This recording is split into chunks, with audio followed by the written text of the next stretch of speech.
Welcome to Higher Road to You. Okay, this is really important because as you navigate business in general, life in general, there's a lot of dishonesty. There's a lot of people that are desperate. Industries are being disrupted, and in that, when you're contending with relationships and you're needing help with everything from construction to health to business relationships, work, as employee, when businesses get disrupted, they don't tell the employees, because they're trying to sustain themselves, hoping, that there's a shift, right? They're restructuring, and usually the employees are last to know. And in that, you'll have the sales department ramped up and the marketing ramped up, knowing it's a sinking ship. The executives in the company and the employees are just like a beehive of activity.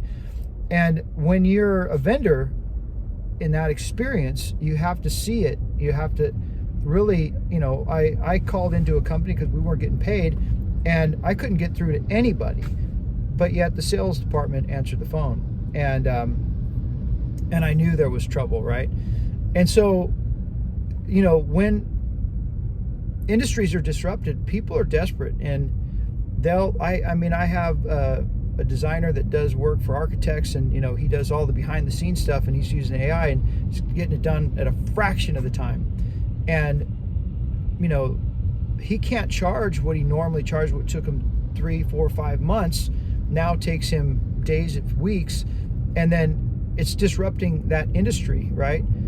And so if you can think about Blockbuster, Netflix, and people have lifestyles that they're accustomed to, and their industry is about to just bottom out, like 2008, the .com, it's just smoke and mirrors, it's a house of cards, and these are the kind of things that you have to be prepared to deal with, because it's the trickle down effect is that it affects everybody in the supply chain.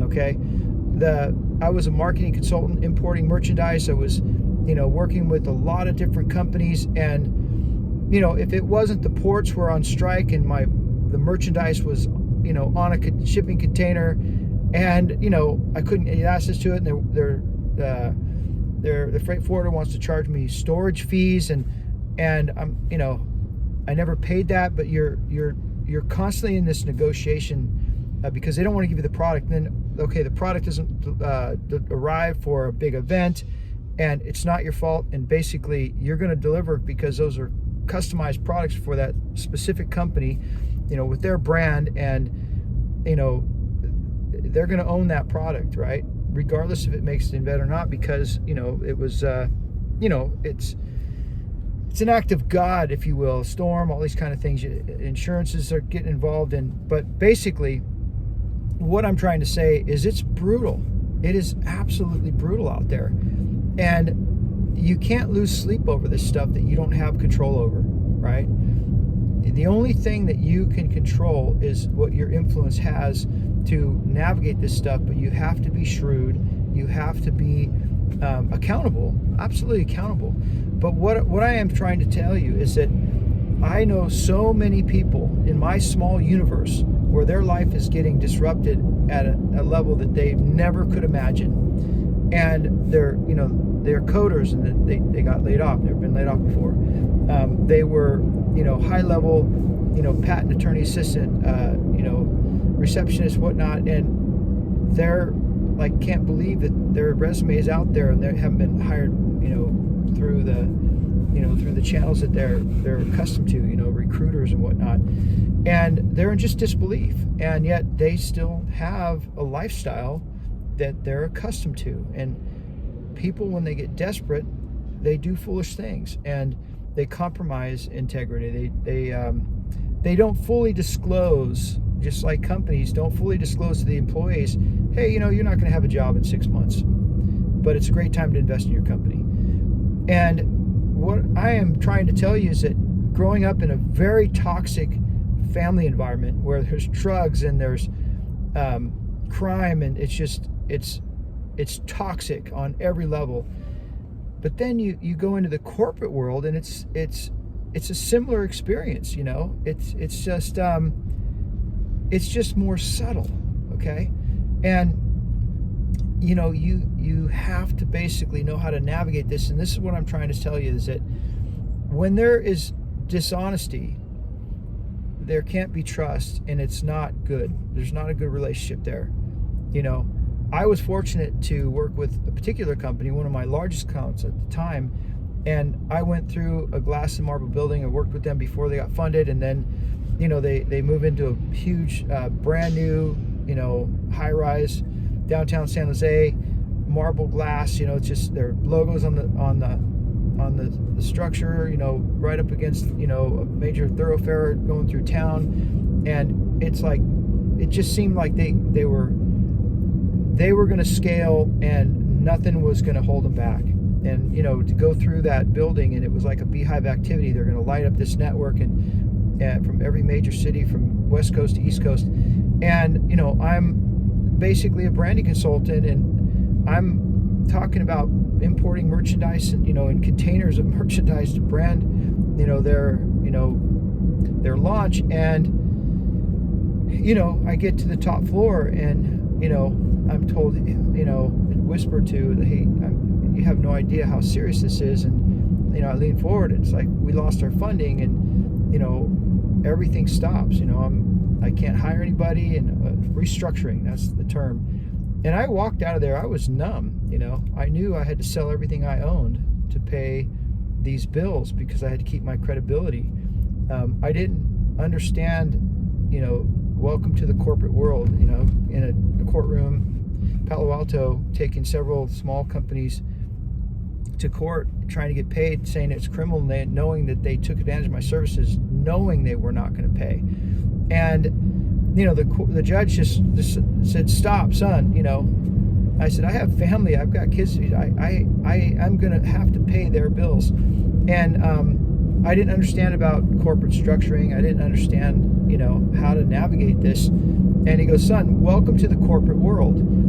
And I sold everything I owned to keep my credibility, my business credit and my personal credit. And I'll tell you, a lot of the companies that were the leading companies in the industry, and in my, looking at the trade publication, reading it from, cover to cover, front to back, those sought after, top 10 companies in the industry, were filing bankruptcy, right?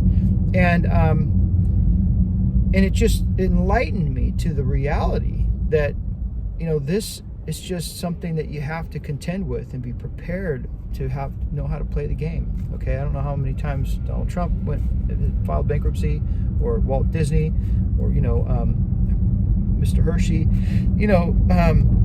You're trying to create industry. You're trying to bless people, as many people as possible. You're trying to create a career path of jobs. And Rich Dad Poor Dad. Robert says, become a B, which is 500 employees or more, and the benefits of getting to that scale. And as much as that sounds really exciting and inviting, it's a brutal playground when you're not dealing with people that are transparent and honest. Okay, and that's the world that we live in, and it's tough. So my message is this, is that it even happens in relationships. Like in my family, I separated myself from my family because nobody was honest.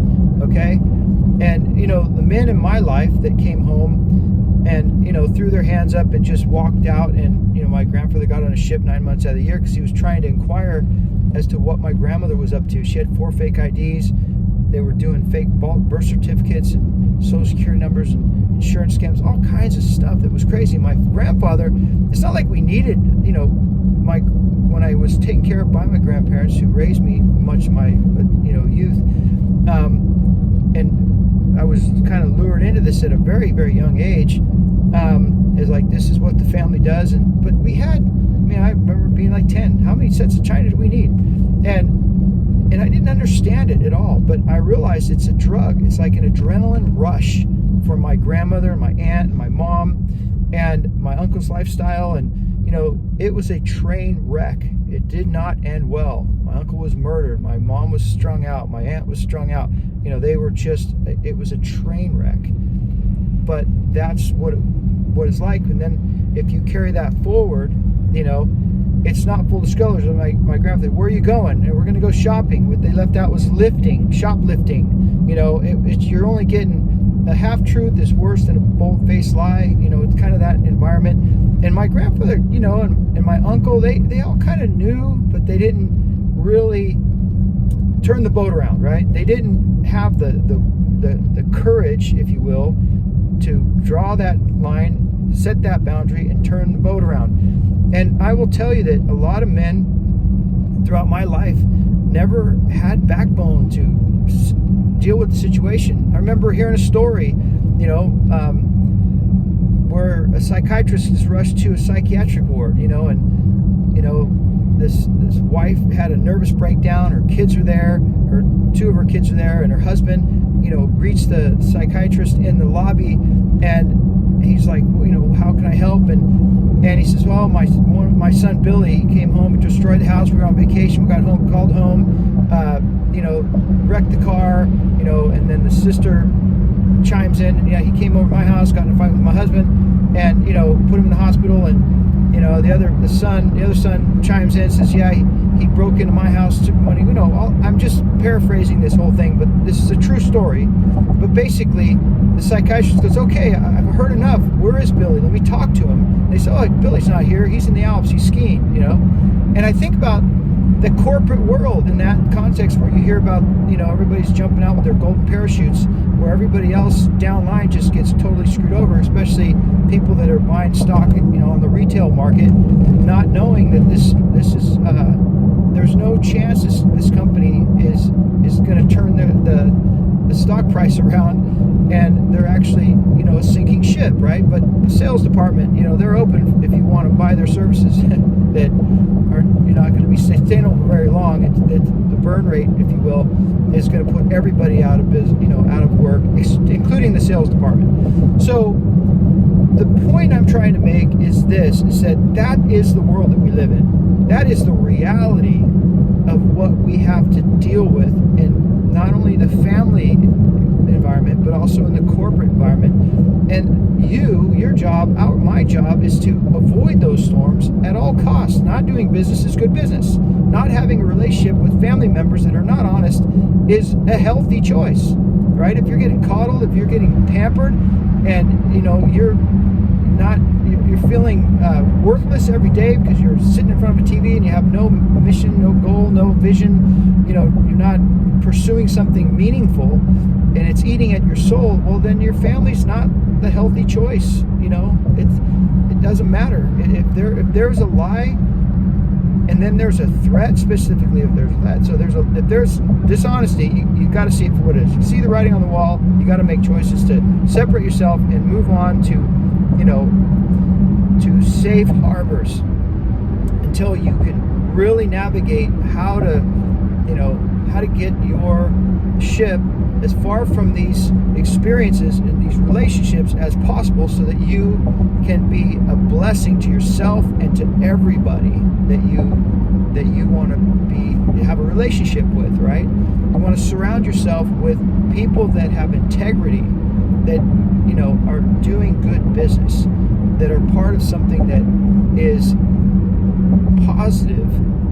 Not if somebody said, hey, we're going to create this new game, it's going to be so addictive, and we're going to make billions, I wouldn't want to be involved at all. I wouldn't want anything to do with it. Okay, so it's just, that's what I've had to contend with my whole life, and you start to see it faster and sooner. You start to recognize the white caps in the cloud formation for what it is, and you navigate those storms much better. But I've had people like in my boat that just turn my boat in circles and end up in the eye of the storm, and it capsized. And I have to tell you, whose fault is it? It's mine, because I knew better.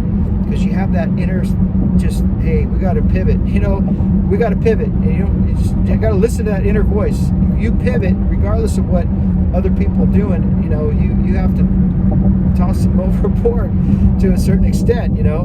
And that is what is required sometimes. You don't have to explain anything. You just decide, but when there is dishonesty, that's writing on the wall.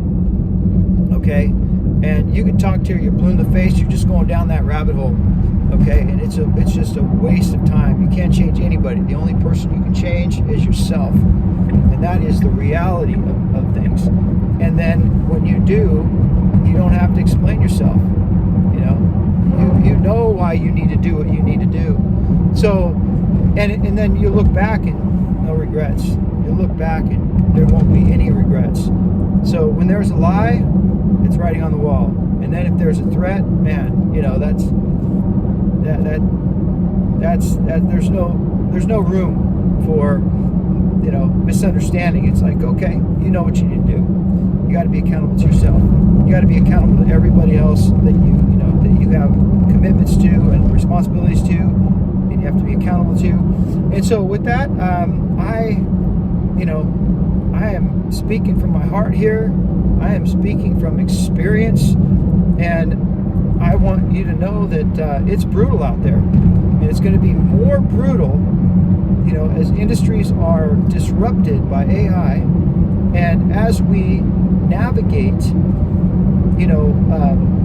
over 7 million men not working. I can't even understand that. They're getting coddled and pampered. A lot of the majority of them, and if they're feeling anxious and depressed and angry, and